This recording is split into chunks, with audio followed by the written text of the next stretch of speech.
ጭንቅላታችን አንድን ነገር ሲይዝ እንዴት ይይዛል? አንድን ነገር መውሰድ ሲጀምር በቀስታ ነው የሚያስበው። ከአይን ራቀ ከጭንቅላት ይርቃል እንደሚባለው ልጅነታችን መጥፎ ነገሮችን የምናይ ከሆነ እኛ ስናድግም የምናሳየው ያንን መጥፎ ነገር።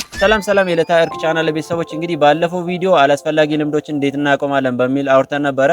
በዛሬ ቪዲዮ ደግሞ አስፈላጊ ልምዶችን እንዴት እናሳድጋለን፣ ያለንም እንዴት እናሻሽላለን፣ ወይ ደግሞ በሰው ፊት ብቁ ሆነን ለመታየት ምን አይነት ልምዶች ያስፈልጉናል የሚለውን እናውራ። እንግዲህ ለቻናሉ አዲስ ሆናችሁ ላይክ፣ ሰብስክራይብ እንድታደርጉ ጠይቃችኋለሁ።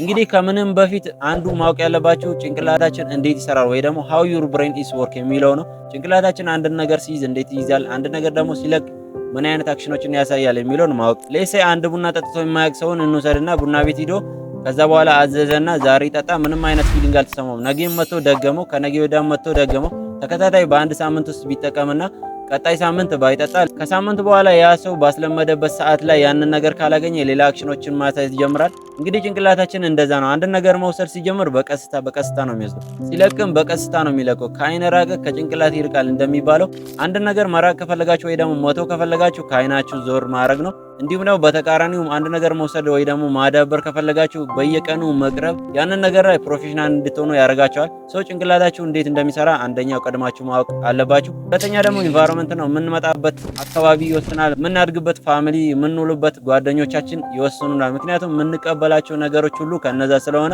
ለምሳሌ በልጅነታችን መጥፎ ነገሮችን የምናይ ከሆነ እኛ ስናድግም የምናሳየው ያንን መጥፎ ነገር ነው። ነገር ግን ጥሩ ነገሮችን ከፋሚሊዎቻችን እንዲሁም ደግሞ አብረን የምንውላቸው ሰዎች የምንወስድ ከሆነ ነገ መልካምነት ነው የምናሳየው። ስለዚህ ማተር የሚያደርገው ኢንቫይሮንመንት ነው። ሰው እነዚህ ሁለቱ መጥፎ ነገሮችን ለማጥፋት እንዲሁም ደግሞ አዳዲስ የምንፈልጋቸውን ሀቢቶች ለማምጣት የሚጠቅሙን ሁለት ነገሮች ናቸው። አሁን ደግሞ ከሰው ፊት ብቁ ሆኖ ለመታየት የሚጠቅሙ ነገሮች ምንድናቸው የሚለው እናወራ። እንግዲህ ከነዛ ውስጥ አንዱ ማንበብ ነው። ይህንን ሁሉ ቦታ ትሰማላችሁ፣ ትምህርት ቤት ትሰማላችሁ፣ ፋሚሊ ላይ ትሰማላችሁ፣ ሶሻል ሚዲያ ላይ ትሰማላችሁ። ማንበብ ብቁ ሰው ያደርጋል የሚሉን ትሰማላችሁ። እንግዲህ ብቁ ሰው ሊያደርጋችሁ ከሚችሉት ውስጥ አንዱ ማንበብ ነው። እንዲሁም ደግሞ የተለያዩ ነገሮችን የሚጠቅማችሁ ነገሮች ኦብዘርቭ ማድረግ ወይ ደግሞ ማየት መጀመር አለባችሁ። ሁለተኛው አይዴንቲፋይ ዘ ሃቢት ዩ ዋንት። እንግሊዝኛውን ተውና ሀሳቡን እናወራ። የምትፈልጉትን ሀሳቦች መደርደር ወይ ደግሞ መጻፍ። ይሄንን ለእናንተ ተዋለሁ። የምትፈልጉት ወይ ደግሞ ቢኖርኝ ብላችሁ የምታስቡትን ልምዶች ሁሉ መደርደር አለባችሁ።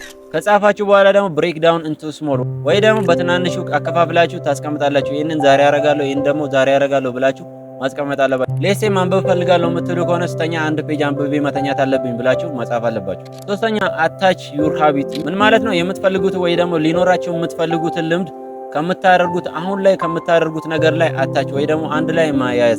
እንግዲህ በቀላሉ እንደዚህ ስታደርጉ አንድ ቀን የምትፈልጉትን ልምድ ራሳችሁ ላይ አፕላይ ሆኖ ታገኙታላችሁ። አራተኛ ታጋሽ መሆን ነው። ምንም ነገር ብትፈልጉ፣ ምንም ነገር ማድረግ ብትፈልጉ ታጋሽ መሆን አለባችሁ። ምክንያቱም በአንድ የተነስተው የሚሆን ነገር የለም። ሰው ትላልቅ ሰዎች የሚመክሯችሁ የተለያዩ ሀቢቶች ሊኖሩ ይችላሉ። ነገር ግን እነዚህም በጥቂቱ ራሳችሁ ላይ አፕላይ ብታደርጉ የተለየ ለውጥ እንደምታገኙበት እርግጠኛ ነኝ። እንግዲህ ያልገባችሁ ነገር ካለ እንዲሁም ደግሞ የምትፈልጉት ቪዲዮ ካለ ኮሜንት ላይ ያስቀምጡልኝ። የሁላችሁንም ኮሜንት ስለምመልስ የምሰራው ኮንቴንት ደግሞ ጠቃሚ ነው ከታያችሁ ሰብስክራይብ ማድረግ እንዳረሱ። በሌላ ቪዲዮ እስከምንገናኝ መልካም ቆይታ።